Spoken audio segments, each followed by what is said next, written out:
Saya Muhammad Taufik bin Sidan Zuri.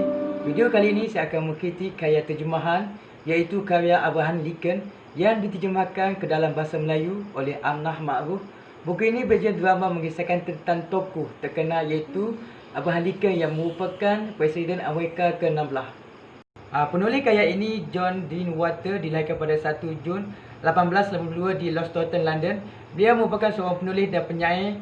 Antara karyanya ialah Mary Stratton Oliver Cromwell dan The Death of London. Baiklah, sinopsis drama ini mengisahkan Abraham Lincoln iaitu seorang Presiden Amerika ke-16 yang terkenal. Beliau juga dikenali sebagai bapa demokrasi kerana beliau telah membebaskan beribu-ribu abdi bangsa negro di Amerika. Tetapi banyak orang yang tidak bersetuju dengan perjuangan beliau untuk menghapuskan perhambaan di Amerika kerana di selatan sangat memerlukan hamba untuk membuat kerja-kerja mereka, menyebabkan mereka tidak setuju dengan penghapusan ini.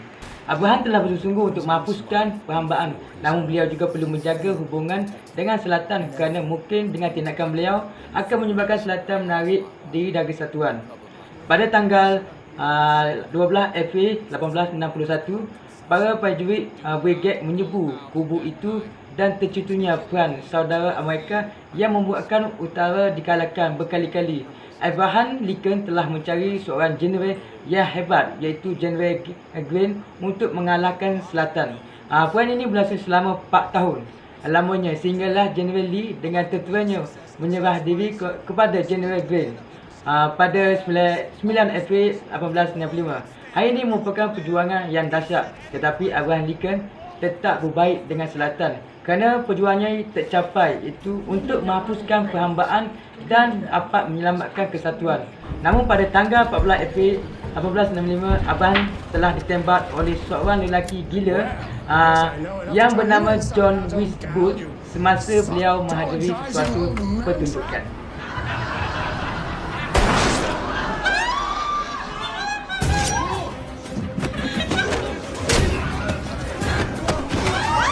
Kritikan ini berpandukan kepada teori rasa fenomenologi.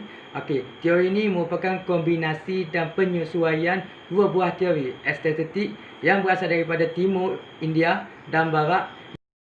Jadi teori ini terbagi pada 3 proses.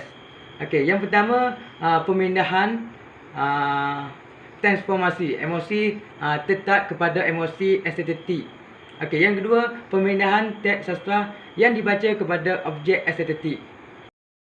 Yang ketiga, pemindahan kesedaran biasa dalam diri pembaca kepada persekitaran estetik.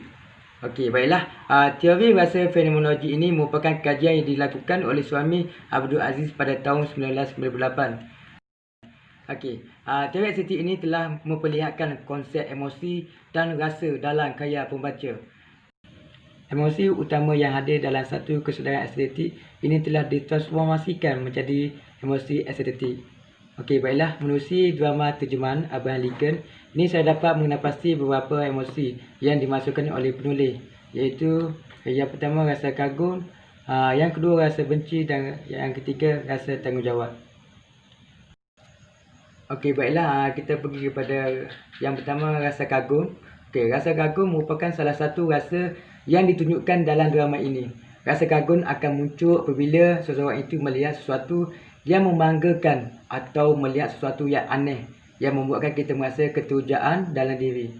Drama ini memperlihatkan watak Tucker yang kagum akan kebolehan Lincoln yang merupakan seorang pemimpin yang berjiwa besar dan seorang yang berpendirian tetap. Tucker merupakan utusan dari Chicago oleh Parti Republik yang menginginkan Lincoln menjawab sebagai Presiden Amerika Syarikat kerana kepimpinan beliau yang sangat berjiwa rakyat.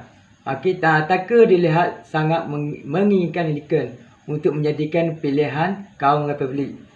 Siapa saja yang tidak kagum dengan perjuangan yang dibawa oleh Lincoln untuk menghapuskan perhambaan, walaupun beliau dikalahkan berulang kali, namun semangat yang utuh tidak menjatuhkan semangatnya untuk memperjuangkan perkara tersebut sehingga berjaya.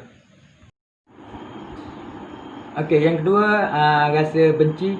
Baiklah, emosi benci akan memutuskan perasaan seorang kepada orang lain dan dapat menurunkan motivasi seorang terhadap aktiviti atau kegiatan tertentu. Emosi benci ini merupakan lawan kepada rasa cinta.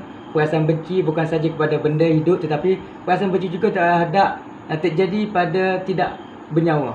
Okey, dalam drama ini perasaan atau emosi benci ada pada watak Abraham Lincoln yang benci akan serangan yang dilakukan ke atas John. Okey, John juga merupakan seseorang yang memperjuangkan penghapusan perbudakan, tetapi John telah digantung atas tuduhan pengkhianatan. Oleh itu, Lincoln sangat benci akan tindakan yang dilakukan iaitu menggantung John yang dituduh sebagai pengkhianat, sedangkan beliau hanya ingin membebaskan perhambaan. Okey, yang ketiga, rasa tanggungjawab. Tanggungjawab adalah keadaan wajib menanggung sesuatu perkara untuk kepentingan orang lain. Bertanggungjawab merupakan kewajipan menanggung, memikul jawab, menanggung segala sesuatu sebagai kesedaran dan kewajipan terhadap tingkah laku. Rasa tanggungjawab timbul apabila manusia hidup bermasyarakat dan hidup dalam lingkungan alam yang mengharuskan untuk tidak berbuat semuanya agar terciptanya sesuatu kesedaran dan keseimbangan.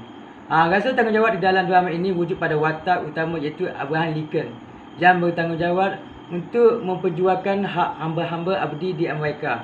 Beliau juga akan bertanggungjawab dengan setiap yang akan berlaku. Akibat perjuangan tersebut, beliau terpaksa berdepan dengan orang-orang yang menentangnya dalam membebaskan perhambaan walaupun harus berperang. Sebagai pemerintah juga, Abraham Lincoln mesti bertanggungjawab untuk menyelamatkan kesatuan supaya Amerika tidak berpecah. Oleh kerana perjuangannya itu, selain itu, sikap Abraham Lincoln yang beri kemanusiaan yang ingin pembebasan hamba abdi merupakan satu tanggungjawab yang besar dan tidak semua pemerintah yang mempunyai sifat dan hati nurani seperti beliau. Baiklah, sebagai kesimpulannya, dapat dilihat bahawa karya ini merupakan sebuah karya yang berkaitan dengan sejarah Amerika yang melibatkan watak Abraham Lincoln sebagai pemerintahan yang sangat disegani dan disanjungi oleh rakyat. Selain itu, melalui emosi yang ditunjukkan juga dapat membantu pembaca menghayati karya ini kerana karya ini merupakan karya drama dan emosi yang ditunjukkan amat sesuai untuk sebuah drama pementasan. Oleh itu, karya ini sesuai untuk dijadikan bahan bacaan umum kerana tiada unsur yang negatif dan sesuai dibaca oleh remaja dan dewasa kerana pengajaran dan teladan yang ditunjukkan sangat bagus dan boleh diterapkan dalam kehidupan seharian. Okey, baiklah, sekian sahaja video untuk kali ini. Sekian, terima kasih.